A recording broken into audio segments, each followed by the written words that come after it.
మనందరం పాల్గొనడం ఒక మహద్భాగ్యంగా భావిస్తూ ముందుగా ఈ 117వ జయంతి జగ్జీవన్ రామ్ గారి జయంతి ఉత్సవాల సందర్భంగా గౌరవనీయులు శ్రీ వినోద్ కుమార్ అడిషనల్ ఎస్పీ గారిని వారి యొక్క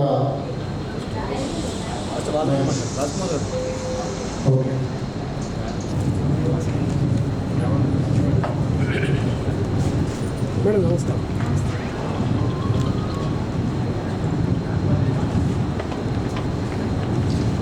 సార్ నమస్కారం.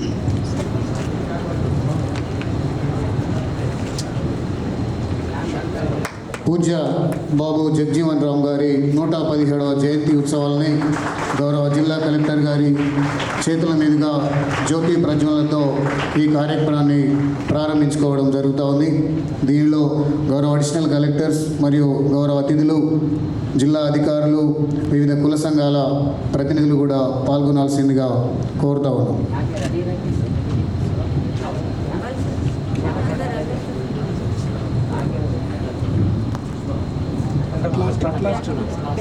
జ్యోతి ప్రజ్వలన అనంతరం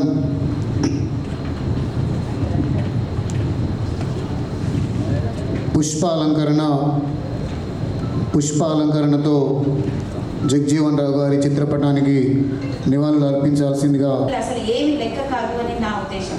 సో అంత వివక్షతకు గురి అయినా కూడా వారు సాధించారంటే వారి జీవిత చరిత్ర మనకి ఒక ఆదర్శం అని భావించి ప్రతిరోజు వాళ్ళు గుర్తు చేసుకొని ఎన్ని ఇబ్బందులు ఉన్నా ఎన్ని కష్టం ఉన్నా ముందుకే నడవాలి, సాధించాలి, మన ఏదైతే ఉందో సాధించాలి.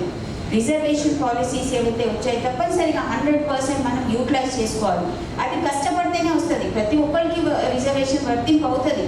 ఈవెన్ ఎస్సీ, ఎస్టీ, బీసీలు, మైనారిటీస్ ప్రతి ఒక్కరికి రిజర్వేషన్ ఉంది. కానీ దానిలో కూడా ఎవరైతే కష్టపడతారో వాళ్ళకి వర్తింపు అవుతుంది. సో రిజర్వేషన్ అనేది కూడా ఉన్న ఒక సపోర్ట్ సిస్టమ్ అనుకొని మనము ముందుకు వెళ్ళాల్సిన వస్తుంది. రిజర్వేషన్లో ఎందుకు రావాలి? మనకి ఓపెన్ సీట్ వస్తే ఆ రిజర్వేషన్ కేటగిరీ మన వాళ్ళలో ఒకరికి వస్తుందని భావించి ఓపెన్ కేటగిరీలో ఫైట్ చేయాలి. యంగ్ పీపుల్ ఇక్కడ ఉన్నారు కాబట్టి.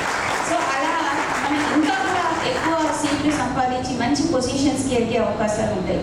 ఒకళ్ళు కూడా మన ఫ్యామిలీ నుంచి ఒకళ్ళు మంచి పొజిషన్లో ఉంటే మన మొత్తం ఫ్యామిలీ మెంబర్స్, ఒక ఖాందాన్, ఒక మొత్తం కుటుంబమే ఒక మంచి హోదాకి వచ్చే అవకాశాలు ఉంటాయి. కాబట్టి తప్పనిసరిగా ఆ రకంగా పోరాడాల్సిన అవసరం ఉంది, కష్టపడాల్సిన అవసరం ఉంది. వారి జీవితం అంత సాఫీగా ఏం సాగలేదు, అది కూడా గుర్తుపెట్టుకోవాలి. సో అంత ఈజీగా మాకు రిజర్వేషన్ ఉంది కదా మనం సాధిస్తామనేది కాదు.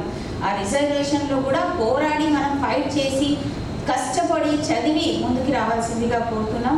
అదేవిధంగా ఏవైతే మంచి మన జిల్లా అధికారులు కూడా ఉన్నారు, ఏవైతే ఈ డిప్రెస్డ్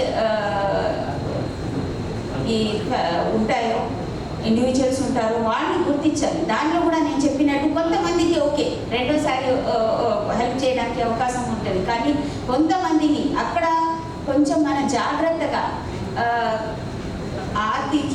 చూసుకొని మనం ఎవరైతే నిజమైన అర్హులు ఉన్నారో వాళ్ళని గుర్తించి మనం ఇవ్వాల్సిన చాలా స్కీమ్స్ వస్తాయి. కానీ దానిలో కూడా మనం ఏ విధంగా న్యాయం చేయొచ్చు, అదే అన్నారు న్యాయం, సామాజిక న్యాయంలో కూడా విదిన్ దట్ కమ్యూనిటీ ఆల్సో ఎవరు నిజంగా మన సపోర్ట్ అందించాలి అనేది ఆ డిస్క్రిప్షన్ జిల్లా అధికారులకి ఉంటుంది. కాబట్టి ఎక్కడ కూడా ఆ బయాస్డ్ వేలో కాకుండా ఎవరైతే నిజమైన అర్హులు ఉన్నారో వాళ్ళని గుర్తించి వాళ్ళకి సపోర్ట్ ఇచ్చే బాధ్యత మన అందరిపైన ఉంది.